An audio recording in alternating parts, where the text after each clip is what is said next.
It's a final word with Adam Collins and Jeff Lemon with us today for our feature interview. Sitting in my kitchen in North London is the esteemed Phillip Brown. Browny has written and contributed to an amazing collection called The Colours of Cricket that was published a couple of months ago. He's a freelance photographer, mostly working for Popper Photo these days. He's been in the game for the better part of 3.5 decades. Browny, we have a lot to talk about, and you've got some beautiful photos to share with us. Thanks for having me. You make me sound very old. I can still just about walk around and take photos still going. But when you say it like that, 3.5 decades. It's not quite 3.5 decades, but not far off. I think we're getting close when you go back to your first test, and you might get there in a moment. But I note that before we talk about your pictures, if you're watching on YouTube, you might wonder why you are wearing New Zealand test playing jumper number 279 from the World Test Championship final of 2021. It's a beautiful piece of kit. What's the story behind this? Whose jumper is it? It's Kyle Jamieson's jumper, and I've got a friend in the New Zealand team called Rian, and I did say when I covered that match recently, I did say to him, is there any bits of stuff, shirts or anything floating around that I could have from it? And he turned up with this, and when I saw 279 on it, Kyle Jamieson, I thought, well, that's not going to fit, and I just threw it in the back of the car in a kind of fit of pique. But when I tried it on days later, it seemed to fit. So I don't think Kyle's probably ever worn it, because he is a different physique than I am. Well, he may have worn it briefly, because it was a very chilly week down there at Southampton, and there is a little bit of mud, I note, there on the right arm. I was going to Google how to get mud out of a jumper like well, whatever you do, don't wash it. I've learnt the hard. I'm a collector of cricket jumpers. If I knew all I needed to do was talk to New Zealand team management to get one of those, I definitely would have. But I know that from past experience, if you put that in the wash, it will not come out well. So to be handled with care. Okay. It's probably hand wash or something. It's something I've never tried in my life, but maybe I will one day. Life is too short for hand washing, Phil. You cannot afford to be trying to... Never buy something that needs hand washing. If it came for free, that's okay. I thought I'd allay some concerns of people who may be listening to this podcast and thinking, how are we going to look at photographs on a podcast? Good question. If you're watching the video version, we'll show them on the video. But if you listen to the audio show, we'll put them up on the Patreon page as well. So we'll put up the photos that we've talked about. Maybe even just before the episode goes out, so that you can look through them at the same time and have an understanding of what's going on. Does that sound like a good plan? It's a good plan. The better plan is to anyone who wants to listen to go and buy the book. But first, before listening to the episode. It is quite tricky to get hold of it at the moment. So maybe you can have a look, as you say, at the page you're going to supply, but maybe just with a promise that you buy it later. Mm-hmm. That makes sense. We'll pop the link in as well so that people can find out where to get a copy of the book as well. Right, so let's go back to the start of your career in photojournalism, Browny, because you may not be able to tell from your accent these days, but you, like me, grew up in Australia and you came out here to work, but you started your career working on sport in Oz. I started in Canberra. I was very keen on sport. I had a job at the National Sports Centre, which kind of evolved into the Institute of Sport, and I was interested in photography. And I think how it started was probably a boss said, well, why don't you bring your camera into an event? And, they basically wanted free pictures for their kind of program that was coming out. So I started doing basketball, rugby league, and then weirdly, because I loved doing it, and I'd spend my Sunday night in a dark room in the house and printing up all these pictures. Then weirdly, people started saying, "Oh, we'll pay you to do that." And I thought, this is weird, because I would do this for free, and but even better if people are going to pay you to do it. And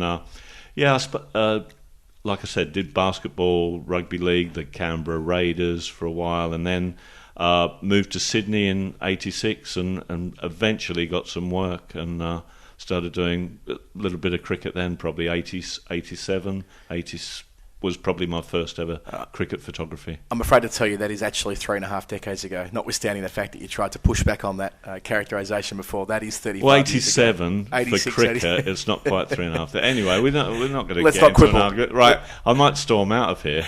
Tell me about the first cricket you covered. Give us a sense of what cricket photography was like in the mid to late 80s.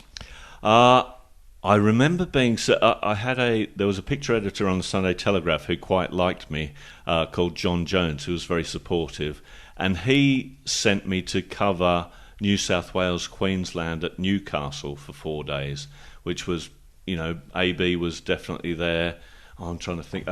Mike Whitney, yep, was there, and he produced during the game. He got a wicket and jumped up and punched the air very high. And if I'm completely honest, it's almost in focus.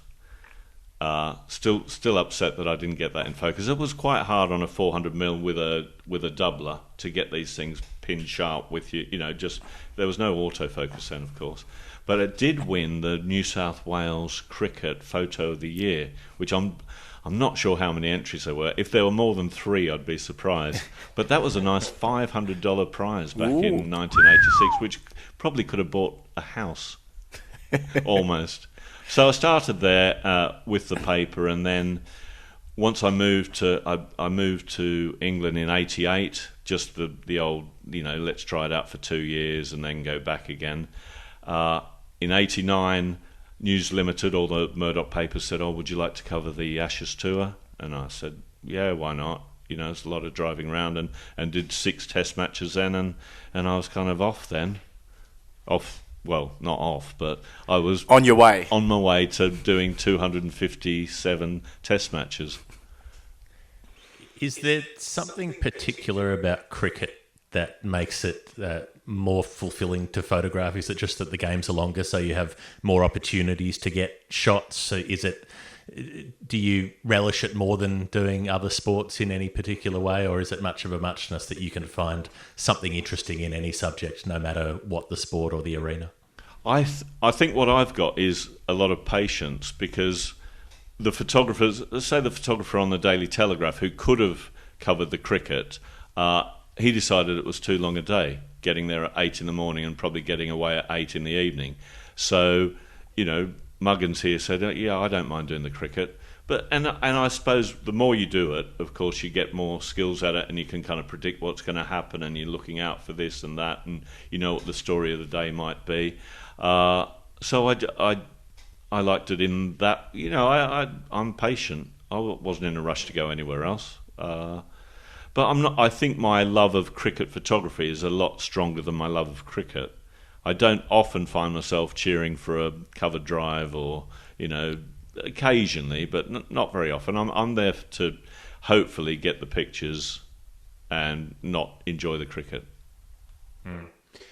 I guess any photographer who's done something for, say, 3.5 decades or thereabouts would get asked this, but the transition from analog to digital, what was that like in terms of, was it just a relief to not have the pain in the ass of having to develop photos anymore and spend nights in the darkroom and so on? Or was there something about that part of the process that was satisfying in a way? I mean, it's very different considering the number of shots you'll take on digital, where you'll just fire off thousands of shots in a day and then have to sift through them all, as opposed to the more targeted shots that you would take if you were using analog cameras. Yeah. Well, the point is I don't actually have to sift through them all, because, I'll set up a second camera, the remote camera, and when I look at those files, I'll just go, what was that catch like? What was that drop catch like? And, there might be 1,500, 2,000 images on that file, but I'll probably look at 50 of them. But yeah, massive change when we changed from film to digital. And at the time I thought, wow, look at the quality of these digital images now. And it makes it so easy, and, you can send them off pretty well straight away. But looking back at, that was about 2001 for me. I got my first digital camera. And now I look back at those files and the quality is awful. Similar to the negative files from the 90s that I look back at. And again, grainy and horrible, and just the quality of cameras in 2021 is phenomenal. And, the number of pictures you can take, as you say, 12 frames a second, up to 20 frames a second, I think. Is there a bit of paralysis of choice there for you as well, in terms of if you take, a couple of thousand frames a day, that there might be so much for you to spool back through to work out what is the shot that you want to... not to say you get editorial latitude with what the newspapers end up going with. But for you as a photographer, I mean, it must be difficult. You must miss stuff, I suppose, is what I'm trying to say. That there are photos that are absolute beauties that you can't necessarily know at the time because you have to move to the next delivery and so on. Yeah, I don't know. The way I work, I normally, if something happens, say there's a wicket, I'll put that card into the computer, go through the last 300 frames and just click on the ones that I think are good enough. So I'll probably never go back to that again. So if I did miss something in looking at going through that editing process, it's missed forever type thing. But I think that's probably the most important skill is knowing which photos are the ones to tag and crop and caption and send off. Well, let's do a bit of that then, shall we? This book is, it's a work of art, literally. And we thought the best way of structuring the major part of this interview would be to go through a handful of them selected by Jeff and myself, with a bit of input from you as well, with the photos that have stories that go with them. And what we might do, Jeff, is alternate. One from me, then one from you, and we'll go through the course of this book, The Colours of Cricket. Let's start on page 8. Which you've got in front of you there, which is from that 1989 Ashes series that you referred to, the Lord's Test match of that summer. The Prime Minister of the day, Bob Hawke, is sitting between the Australian captain, Alan Border, and Dean Jones is in full flight having a conversation with the PM. Yep. Well, I was a bit of a novice at this stage, 1989. Like I said, it was my first big cricket gig, and this is, I think, the second test in England that I'd ever covered. And I knew Bob Hawke was there. It was I'm pretty sure it was a Friday afternoon. I was up in the tavern boxes. Anyway, I kept an eye out for Bob Hawke, thinking, if he leaves the box and goes down, I must rush down and just try and get a picture of him. And weirdly, I did see like a load of people leaving the box, rush down and just kind of joined this whole party of kind of 12 people marching up towards the pavilion. And next thing that happened was that they just walked straight in the pavilion during the test match, and I had like half a second to decide whether I was going to go with them or leave them there. And next thing I was in the dressing room, I decided to go in with them, and Bob Hawke went out onto the balcony, which is an incredible thing during a test match. I mean, Alan Border's padded up. I think he's the next man in. And he just decided to go in and have a chat with them. And I am very pleased with this picture. I did send it back to the Australian papers and was mortified to see it appeared as a kind of stamp-sized picture on page 26 in the Sunday paper out of Sydney.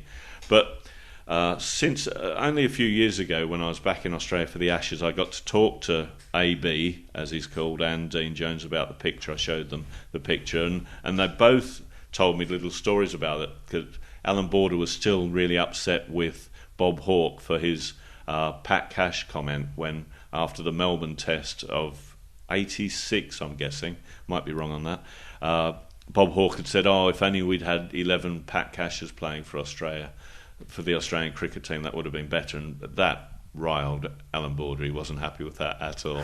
I didn't know that. So was this after Cashy won the Davis Cup in 86? I think on the same day, Australia lost the test in Melbourne. Right. And there was a speech where Bob Hawke said, we needed 11 Pat Cashes out there. And apparently, AB said the next time he came into the dressing room, he was just told to leave in no uncertain terms. So I don't think many people have told a PM to F off, but AB obviously had. But he says he was thinking the same thing. He was thinking, well, why does he think he can walk in here? And Dean Jones was also told me that he was complaining to Bob Hawke, probably at the time this photo was taken, about something called provisional tax, where Dean Jones had to pay tax on earnings he hadn't received yet. And Bob Hawke said to him, well, if you get a century today, I'll get rid of the tax.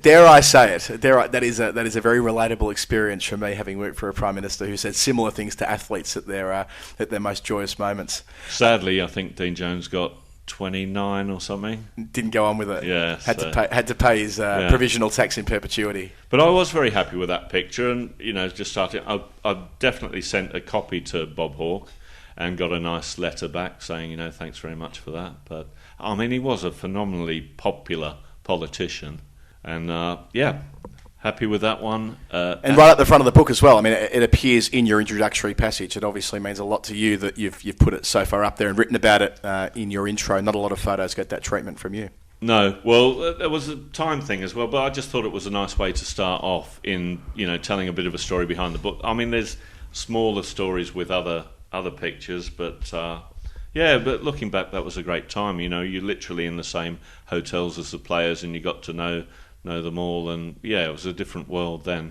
and a great way to start, great time to start. Phil, the first photo that I've picked out, actually three of the four that I've picked out are personality shots as I think of them. It's interesting with cricket that when you go and watch at the ground, you're beyond the boundary and you can't really get close. You don't have an idea of the sort of what's happening up close with these players, whereas these photos take you right up into the circle by their side pretty much. So Dirk Nannes tipping the water bottle over his head, sort of got the cascade coming down his face, and it really gives you this visceral sense of the heat of where he's playing, of the struggle of the day of trying to bowl fast for his country while fighting against the conditions. Yeah. What my memory of that picture is that the I'd kind of missed the moment because there was a lot more water going on him just like half a second before. So I look at that picture as a kind of semi-fail.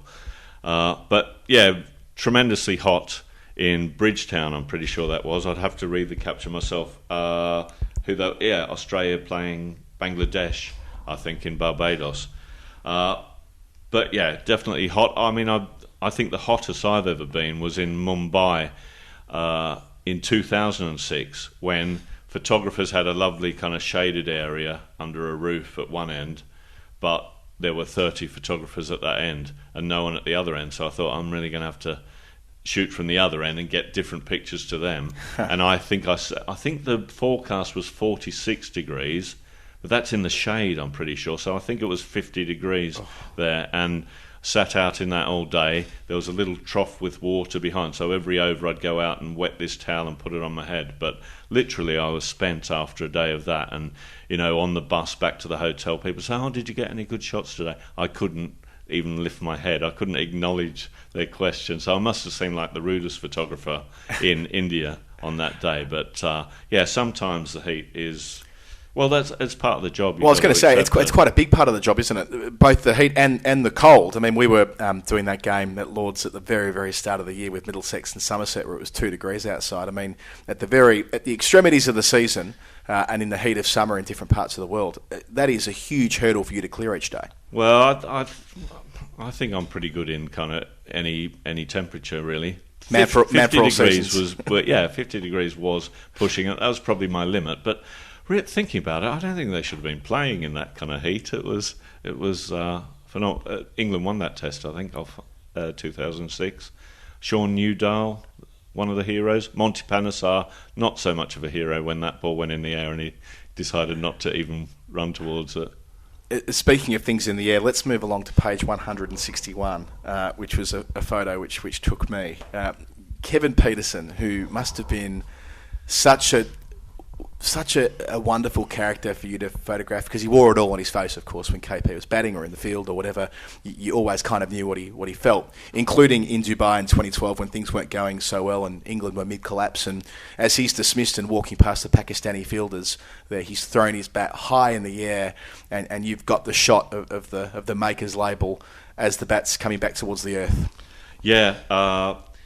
This is my memory of this is that I had the remote set up for pictures upstairs, and like I've said before, I don't always look through all of them, and it was only the fact at the end of the day that another photographer was just kind of cropping his remote picture, and I suddenly thought, I forgot to look at that. So I went through my stuff, and there was KP, there was the bat, and I think the lights just hit it in the right way, and it's just a neat photograph. But like you say, he had a pretty poor tour, that one. And in fact, I remember the third test. It was only a 3-test series against Pakistan, but I remember the third test, and KP went out to bat, and I think he might have scored 13 or something.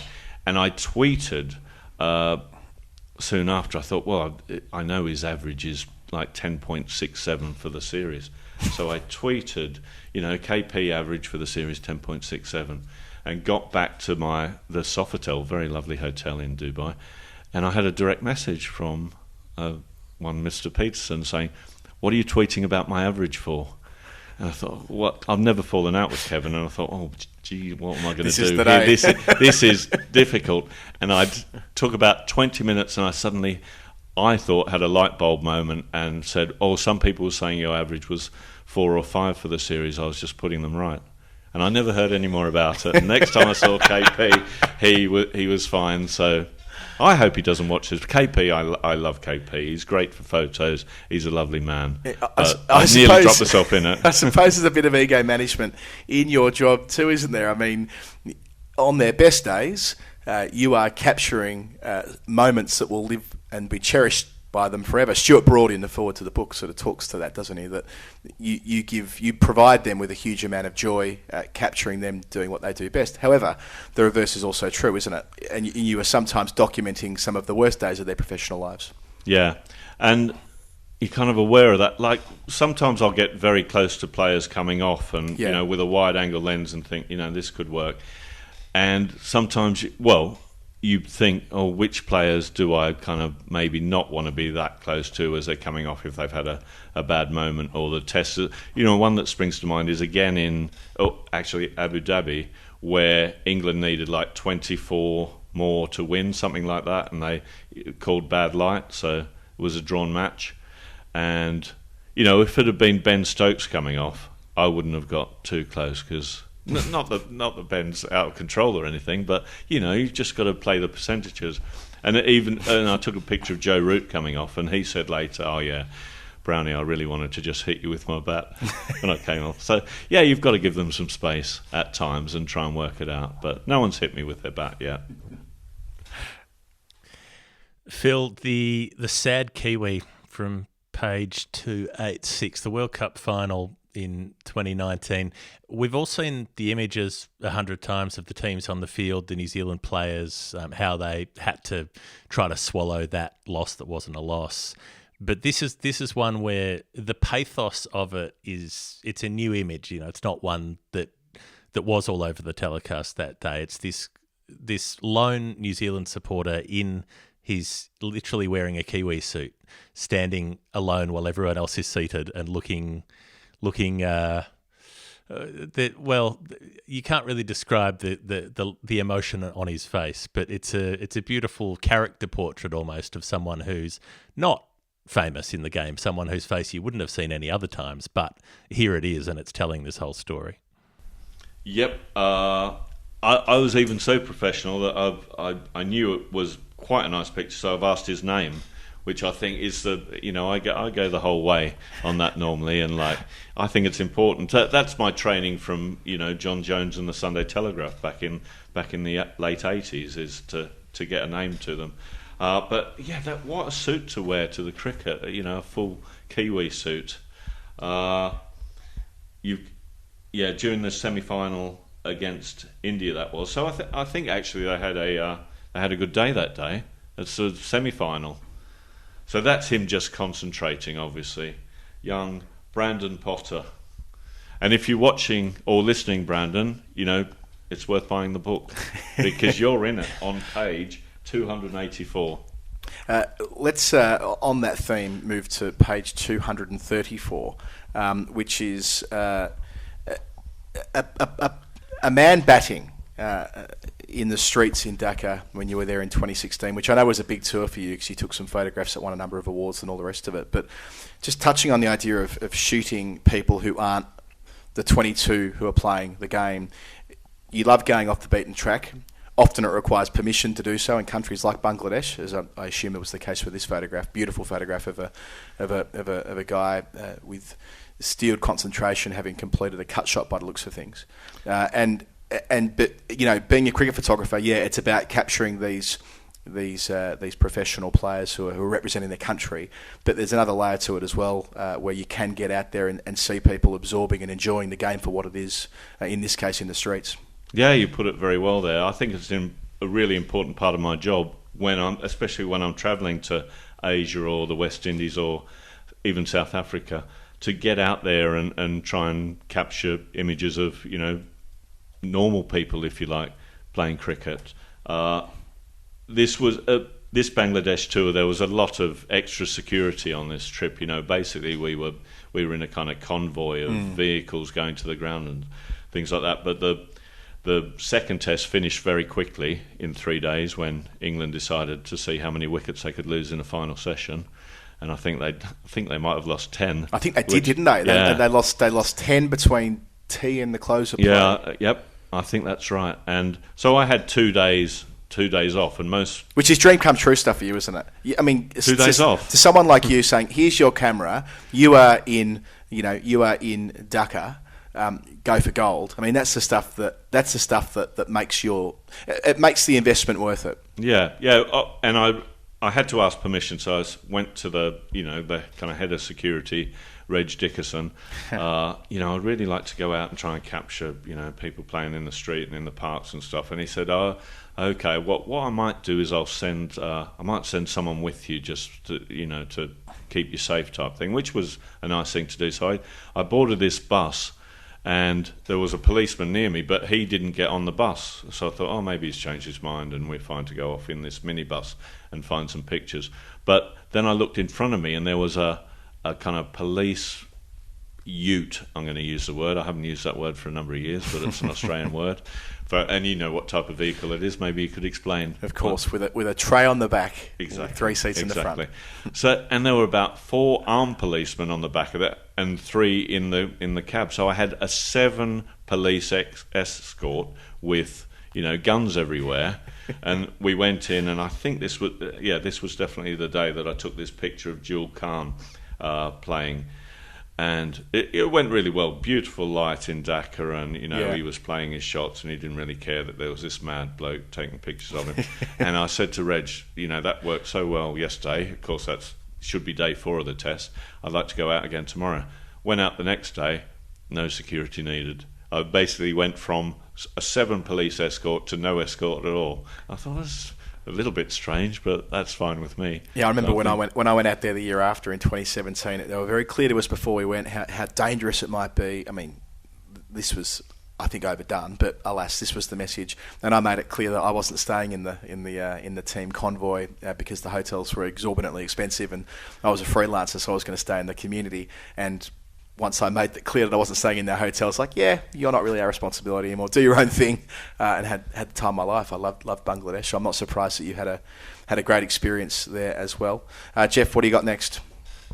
I'm looking at page 313, Phil.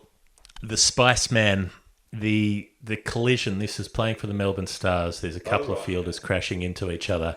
And Fletch has the dreadlocks going everywhere. He's midair on the way down, and the hair is soaring out behind him.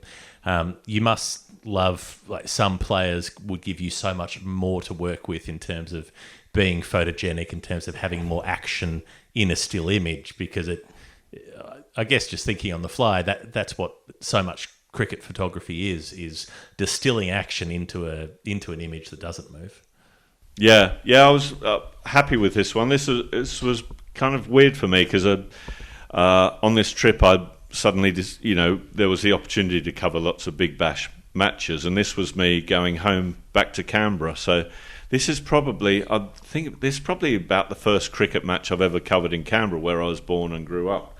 But yeah, on this day the collisions are becoming more and more frequent with the rise of 2020, the rise of the 100, and you really got to be on the, you really got to be ready for this when a ball goes in the air. It's less important to look at the bowler and wait for him to celebrate, and more important to try and get, the catch, the drop, or the collision. And like I say, there's been, I can think of at least 3 in the past kind of year of these collisions, but this one worked really well because the the hair. What do we call that hair? I should know. It's probably not dreadlocks. Dreadlocks. Well, it's coloured dreadlocks. So. Yeah. But yeah, and they're against a kind of black background, so they stand out. But yeah, again, very happy to get that image on that day. That was my first big bash match of that trip. I think I did 18, and after that I thought, oh, they're all fantastic, and I don't think I got a picture that good in the next 17 matches. Let's go back to Bangladesh and that tour of 2016. I mentioned that you had a number of photos that kind of went around the world on that trip, and one was from Shakib Al Hassan at Chittagong at a test match where England were playing at the time, and it's a dust bowl, isn't it? As you'd expect in that part of the world, on those used surfaces, and you got the light catching his blade at the perfect angle, dust everywhere as he's stroking the ball through cover by the looks of things, and it came ever so close to winning the Wisden comp, but is a photo that is sort of synonymous with what you're able to do. Yeah, again, happy with this one. The reason probably that I'm so happy with this picture is that I know how much work I had to put into it. I literally crawling around in the dust in front of the advertising boards. It was amazing. No one came up and said, "What are you doing? You need to." But I had to get as low as possible. This background only appeared for kind of 20 minutes every day. It was kind of the shadow of the scoreboard and the people watching. So normally the background is just fences and kind of green seats, but there was this one part of the ground. If you shot into the background was really nice. So I was just literally waiting and moving kind of 4 inches every ball, trying to perfect the picture. And eventually Shakib Al Hassan played an attacking stroke. And the bonus for me was that the sun caught the bat. So that wasn't on. I actually was curious about that. So the sun catching the bat, that wasn't from you observing it in previous days and noting that there were some moments where you could have that happen. I'm pretty sure there's 6 frames from this sequence, and the sun catching the bat happens in 1 frame. So that was, you kind of make your own luck in a way. Sure. But yeah, that's the fortunate bit of the picture. And at the time, like I said before, going through tagging them, I thought, well, yeah, that's all right. But it wasn't like the first picture I sent of the day. It was just, a picture from probably 15 that I sent. But yeah, I think I put it on Twitter, and it kind of, it was obvious that a lot of people really liked that frame. How important is it in your job now to share photos on social media, even though, of course, the publication that you're working for has ownership over it? But take that photo, which I remember when you did post that, it went viral in the usual way. For you to be able to display your work on social media rather, when there isn't a financial return on it, it's purely down to, I suppose, reminding the world that you're the best at what you do. What do you mean there's no financial return? Well, I'm going to stop doing it. Well, I suppose I'll frame it a different way. You popping that on Twitter might have contributed to the momentum that photo had, and coming so close to winning the Wisden Gong that year. I don't really. I do like I do like posting pictures on Instagram as it is now. Yep. I don't know why. It's quite nice for colleagues to kind of like a picture, and different people to like a picture, but it's probably not an important thing that I do it, but it's kind of just a habit that I've got into, that I quite enjoy that part of it, people praising it or whatever. And a photo like that where you've put the yards in, I suppose it's like anything in any professional walk of life. You go back to the hotel that night, and you look at that frame, and you have that eureka moment, like I have. This is a special. This photo will be something that helps define sort of my professional life. Yeah, I'm not sure. I think I just went to the bar with George actually that night. But no, I am pleased with it.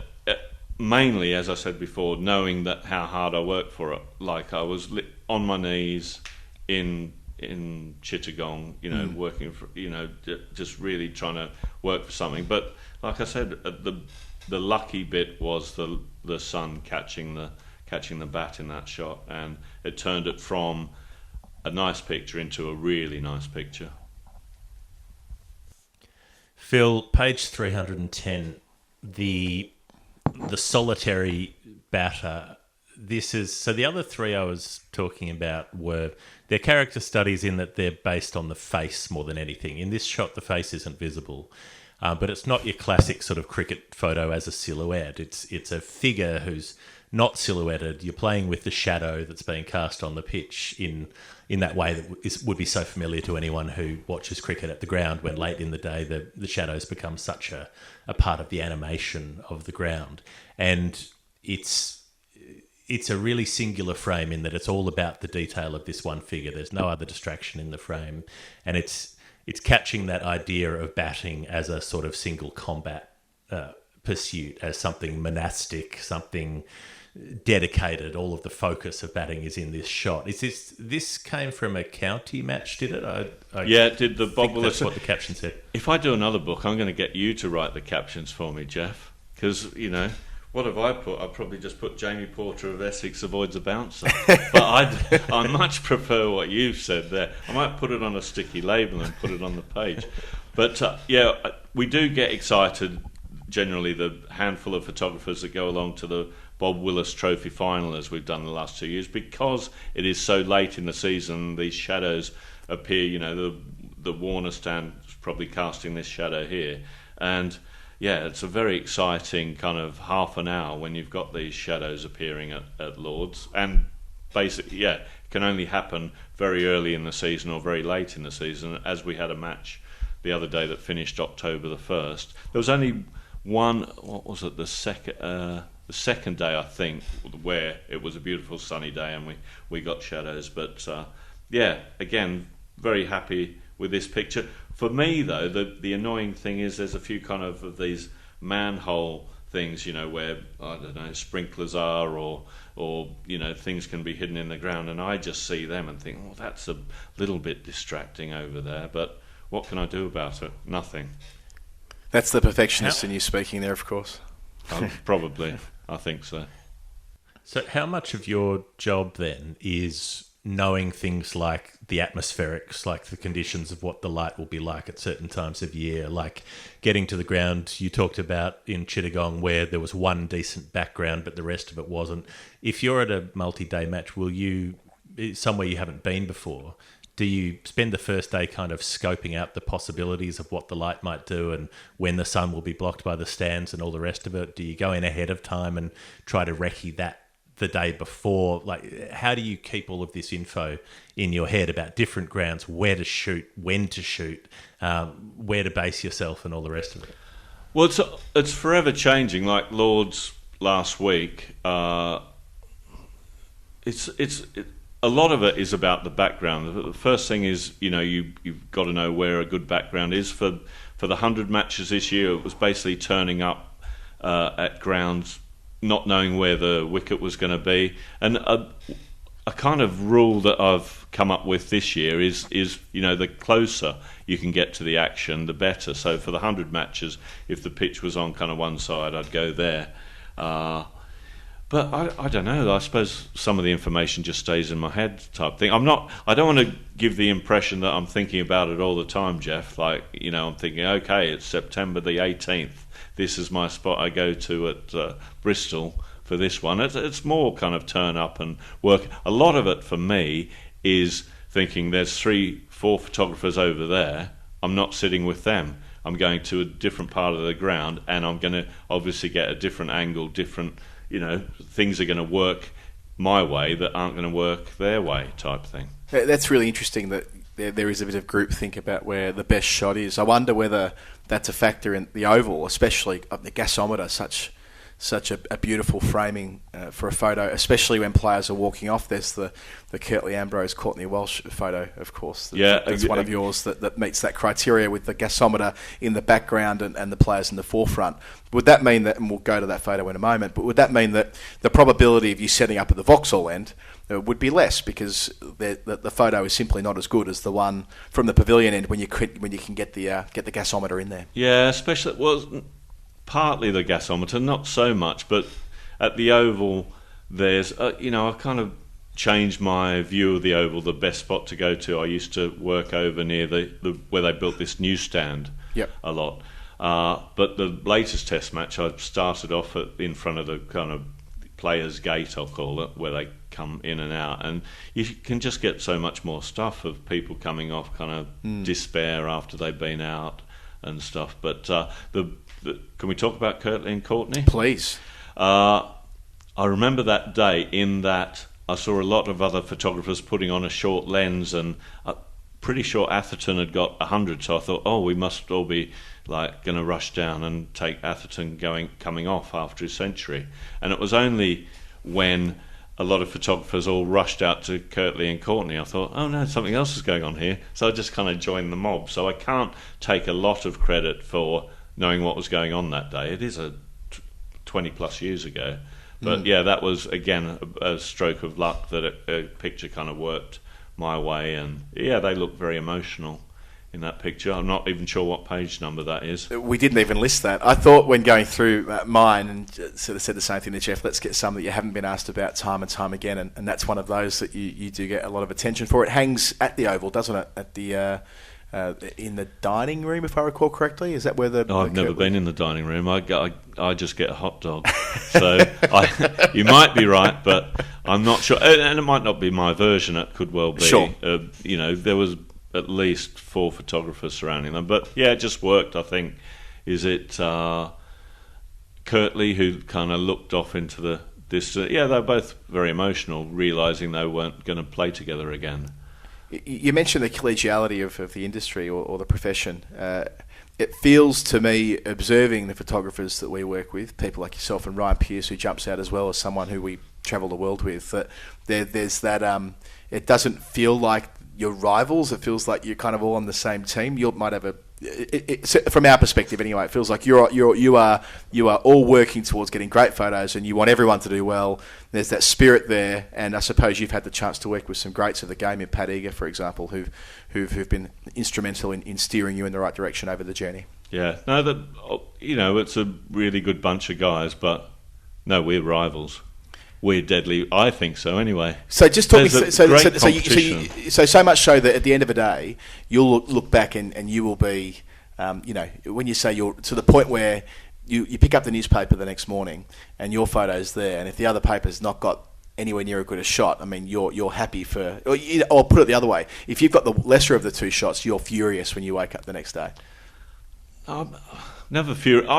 I just try and work as hard and produce as good a pictures as I can. If I know that I've worked as hard as I can and someone else has got a better shot because of the angle or whatever they've been at the other end, that's fine. But I'll just be down on myself if I know I've made a mistake somewhere or missed something. I mean, that my biggest crime is, and it doesn't happen very often, if I look up and realise I've missed a ball. I'm like, what are you doing? You might as well go home if you can't concentrate. And, if there's, 90 overs in a day, 540 balls, I want to have seen all 540 balls through my camera.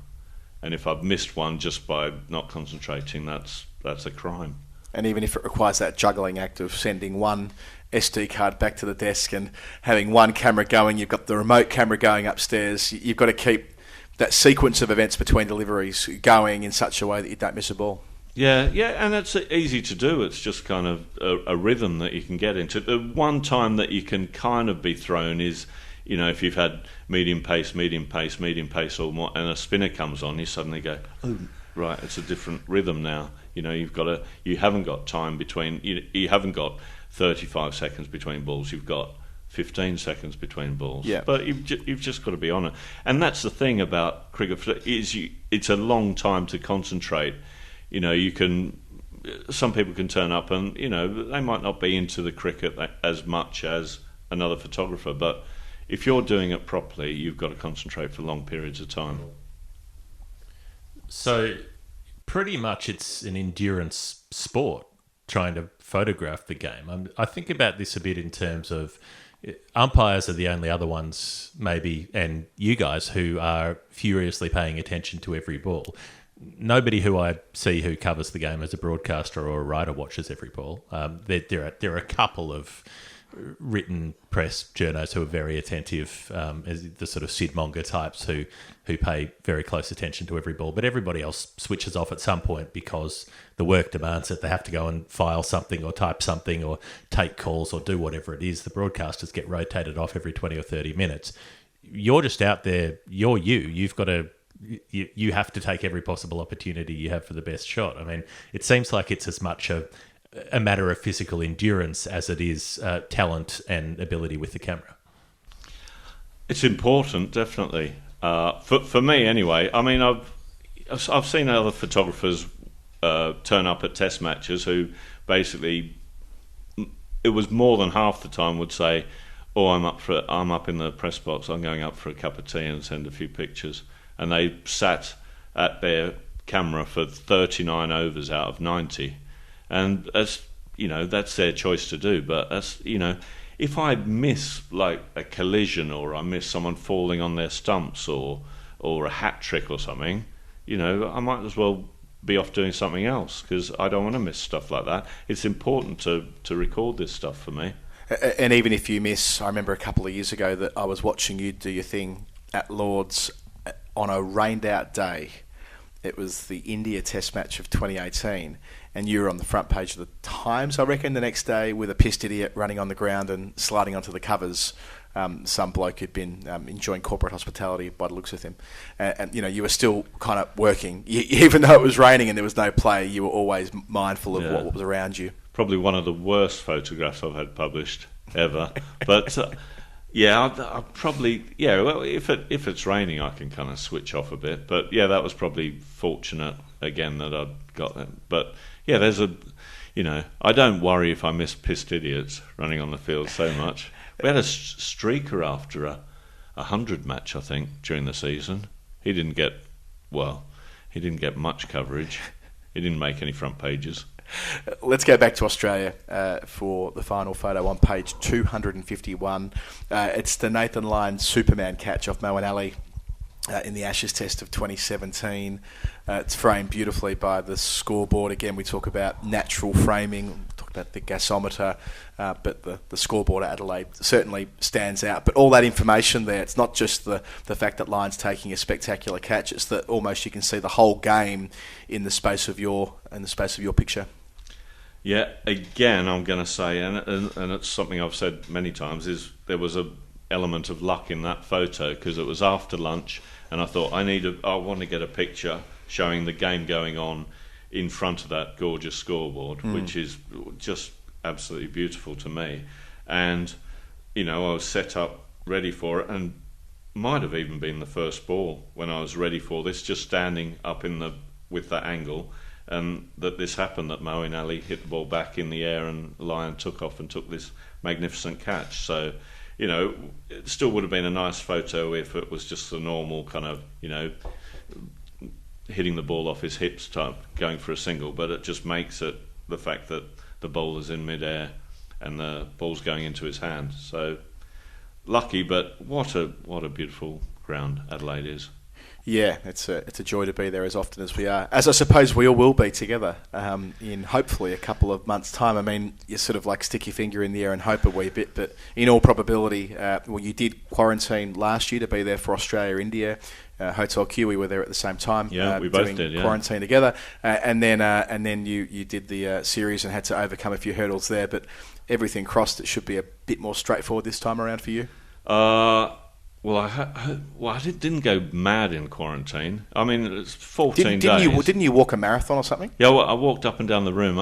It must have been exactly 10 metres from the door to the window. And I did... my aim was to do 100 kilometres in the room.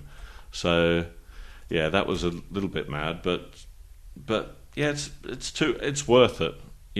2 weeks of being locked in a hotel room and... being able to come out and cover 18 Big Bash matches and 11 days of Test cricket and training sessions and, be in Sydney, be in Melbourne, be in these places, it's worth it. And, if I've got to go through, it's no hardship, 14 days locked in a room. for what's been a career worth 257 Test matches, what's another 14 days, I suppose, and I'm sure there'll be many, many more. There's a reason why people think of you as the best in the world at what you do. This book is a glorious thing, The Colours of Cricket. Now, you mentioned in one of your answers that the book's a bit hard to get hold of at the moment.